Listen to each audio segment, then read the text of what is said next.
Ted Cruz can't escape his blatant hypocrisy, probably because flights to Cancun are just so expensive right now. This is just another day. After last night's Texas primary, a lot of attention is being given to the race for the open Senate seat in this year's midterms. But did you know there's also another senator in Texas making some news? Ted Cruz took to X this week, writing, "Just filled my tank. In Texas, gas is $3.99 a gallon. Hey, Gavin, the problem isn't Chevron, it's California's stupid energy policies." But now Cruz is taking heat as users began surfacing his tweet on that same topic from 2022, where he wrote, quote, "This isn't just the most expensive Thanksgiving meal to date. Americans will also pay the most at the pump. Gas will cost $3.68, 20 cents more per gallon than last year. Hashtag Bidenflation."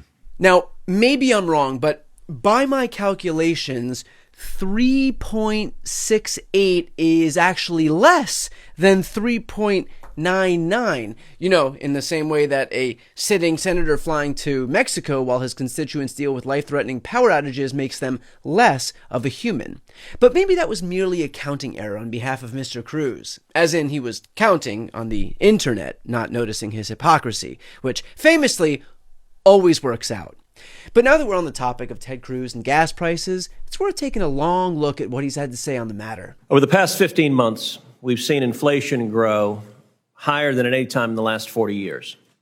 Perhaps the most painful driver of inflation has been the skyrocketing cost of gasoline at the pump.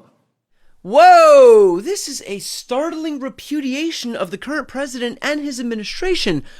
Or should I say it would be if Ted Cruz's views had any consistency, because as it turns out, this critique of inflation and rising gas prices is from when someone else occupied the Oval. When Joe Biden took the oath of office. That's right. See, back when a Democrat was in charge, high gas prices were crippling American families. But now that a Republican occupies the White House. Where we are now is gas prices have gone back up some. They're about $4.50 a gallon. So basically, we've given back about half of what we gained. And it's not complicated why. And anytime you have a military conflict in the Middle East, gas prices go up. What I will say is I think, number one, that impact is short term.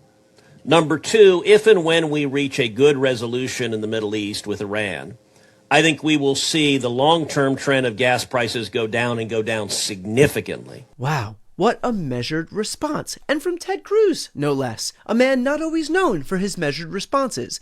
I mean, this is the same guy who liked a porn tweet, got caught, and blamed it on his staffer. Probably that same staffer who posted those racist videos on Trump's account. Man, what a resume this staffer is cobbling together. But Ted Cruz's position is clear. When an old man is president, there is a simple mantra that everyone can follow. When it costs you $100 to fill the tank of your truck, that's Joe Biden's fault. When it costs $100 to fill the family's minivan, that's Joe Biden's fault. And when it costs over $100 to fill up your tank because someone's ego drove America into an unnecessary war with Iran, that's Joe Biden's fault. Got it. But when it comes to Ted Cruz, his hypocrisy is a lot like his face, in that it's gross and there's a lot of it. People don't like paying $4 and $5 and $6 and $7 a gallon to fill up their tank. This is a political problem.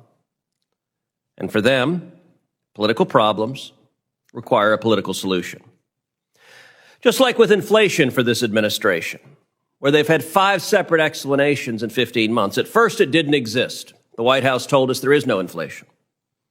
Then we were told it was transitory. Yes, it exists, but just for a brief moment. Okay, so referring to America's economic woes as transitory is a garbage political excuse that all Americans should see as pure, unadulterated bullshit. Well, thank God we finally got some honesty back in D.C. In terms of prices, I believe the prices are transitory. Ruh-roh. But let's move away from gas prices, the same way most people move away from Ted Cruz, and hear what he had to say about the issue of weaponized government. Look, unfortunately, one of the worst outcomes we've seen both from the Barack Obama administration and now the Joe Biden administration has been the deep politicization and weaponization of the Department of Justice and the FBI. Got it. Ted Cruz thinks there's nothing worse than a politicized government targeting their enemies. I wonder what he'd say if he found out that his government was targeting rioters with oodles of taxpayer cash after they stormed the Capitol on January 6th. Do you think violent, convicted, and then pardoned January 6 rioters, do you think they should be eligible for this sort of slush fund? You know, I'm not surprised you're worried about that, but I'm curious, were you worried at all when Joe Biden was weaponizing the Department of Justice? I don't want to talk about Joe Wow, Biden. impressive duplicity while walking. Not sure where Senator Cruz is headed, but one can only assume he's trying to catch a flight during one of his state's dire emergencies. Ted Cruz has spent years spewing dishonest bile in Washington, D.C., but what makes it even worse is his claim that all he desires in this silly little world of ours is a light sprinkling of honesty, especially from Democratic Senate hopeful James Tallarico. He is a licensed preacher, and he much of what he says, he quotes biblical verses. And what worries me is someone who's not paying attention much to politics might turn on the TV and look at him and say, oh, he seems like a nice young man.